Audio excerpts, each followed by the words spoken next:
AWS On Air.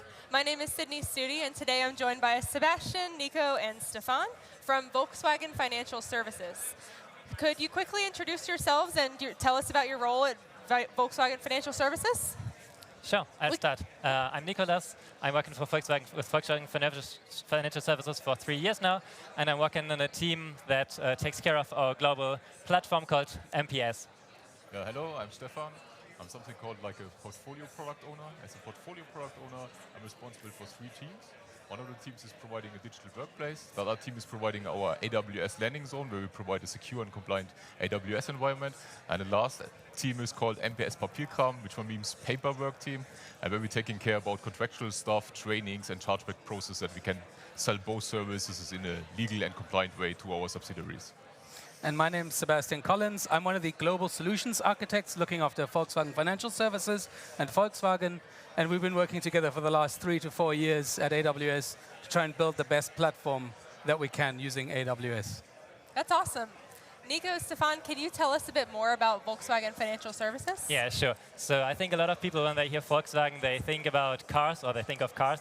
But actually, so we're working in the financial division of Volkswagen, and we're taking care of customer leasing, fleet management, and so on. So this is what the financial service is doing. So we have about 17,000 employees worldwide, operating in more than 40 markets worldwide. So it's really a global endeavor, and we're holding about 22 million contracts. Yeah, and our mission is so the statement is to being the key to mobility, basically. Yeah, and enabling everyone to do that. That's awesome. So can you tell us what challenges is Volkswagen Financial Services facing that you needed a central landing zone to solve? Sure. Let's surely jump back a little bit, like 7 years when we started with AWS. Our business goal was to digitalize our journeys. So we started with 4 product teams on 1 AWS account, and quite soon we had the issue that some developers team were accidentally shutting down resources from other team. One person accidentally deleted like the administrator group, and nobody could log in anymore.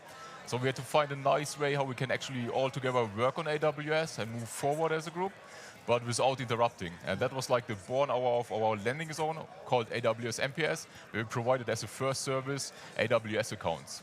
Quite soon we found out that we can take much more stuff away from our developers. So we provided the SOSO solution, a source code repository, build pipelines, an artifact store, and later on also cost monitoring and compliance monitoring, so that our developers can really focus on creating value for our end customers, providing as fast as possible new journeys to them, and really take care about stuff they really want to do.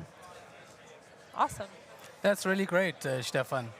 Tell me, Nico, what are some of the use cases that you've had to build and use the landing zone within Volkswagen Financial Services? Yeah, sure. So as Stefan pointed out, what we want to do is, as a central team, is we want to take away the burden from our developers and help them accelerate. So don't think twice, right? Just do it once, and do it once properly, and that's what we're doing.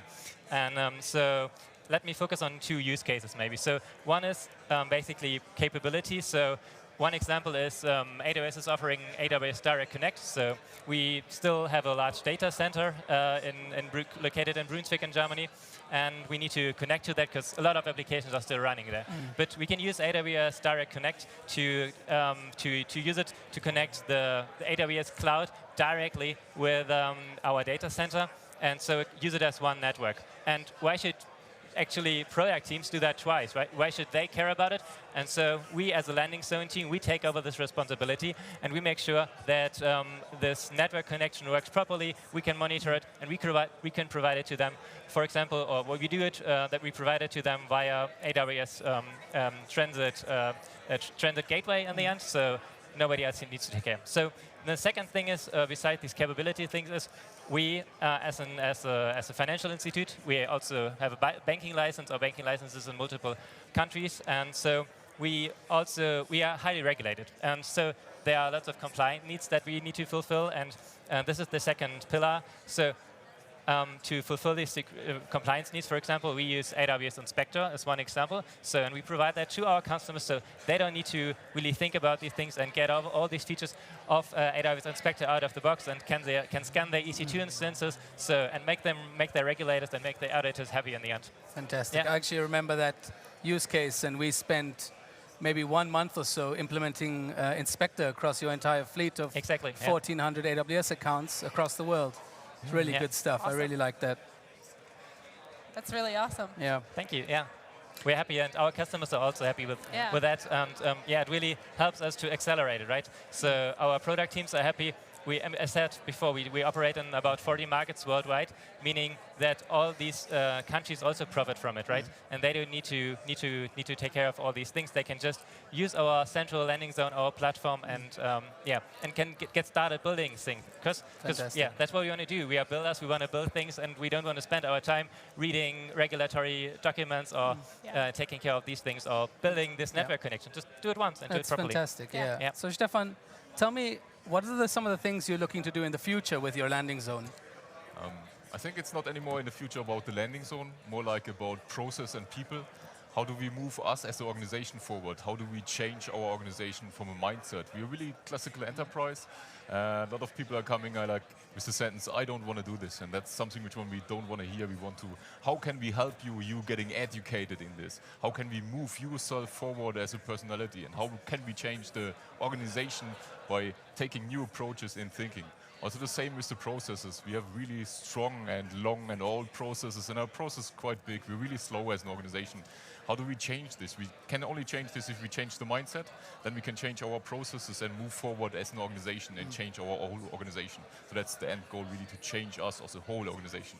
Okay, and that's why we're focusing on training, certification, enablement of the technology platform, and looking at really how to build the landing zone in the most compliant, the fastest way, and enable the different teams across the different countries in a secure and compliant way. That's exactly. great. Yeah. That's our mission. Yeah, and Fantastic. we're really looking forward to it, and we really like how we can move forward with that together with AWS. For sure, and I look forward to working with you some more. Our team is growing, and so hopefully we can really jump into all these topics and expand and grow you as much as we need to grow you in the future. Cool. Yeah. Thanks, Awesome. Stefan. Thanks, Nico. Thank you. Well, Thank you for having us. Yes, absolutely. Thank you, Nico, Stefan, Sebastian, for joining us. We'll be back shortly.